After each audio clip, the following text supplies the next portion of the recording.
2014లో Bharatiya Janata party తెలుగుదేశంకి మద్దతు ఇవ్వడానికి కూడా చాలా ముఖ్య కారణం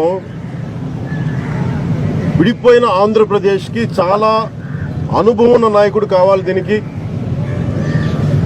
ఎందుకంటే 2020 విజన్ అని చెప్పినప్పుడు దానికి కారణం కూడా హేతు కూడా చెప్తాను మీకు. 2020 విజన్ అనుకున్నప్పుడు చాలా మందికి అర్థం కాలేదు 90s. ఈరోజు మనం మాదాపూర్కి వెళ్తే ఎన్ని లక్షలాది మంది ఎంప్లాయీస్, అంత లక్షల కోట్ల టర్న్ ఓవర్ ఉండి ఒక కొత్త సిటీ క్రియేట్ చేసిన వ్యక్తి. ఆయనతో నాకు విభేదాలు ఉండొచ్చు, అభిప్రాయ భేదాలు ఉండొచ్చు, పాలసీ పరంగా నేను విభేదించవచ్చు, కానీ ఆయన అనుభవాన్ని కానీ ఆయన తాలూకు శక్తి సమర్థతను కానీ నేను ఎప్పుడు తక్కువ ఎంచున్నాయి. సైబరాబాద్ లాంటి ఒక సంపూర్ణమైన సిటీని, ఇంత లక్షలాది కోట్ల టర్న్ ఓవర్ ఉండగలిగే సిటీని నిర్మించిన వ్యక్తికి ఒక 317 కోట్లు ఒక స్కామ్ పెట్టి ఆయన మీద అభియోగం మోపి ఈ రోజు ఇలా జైల్లో కూర్చోబెట్టడం చాలా చాలా బాధాకరం.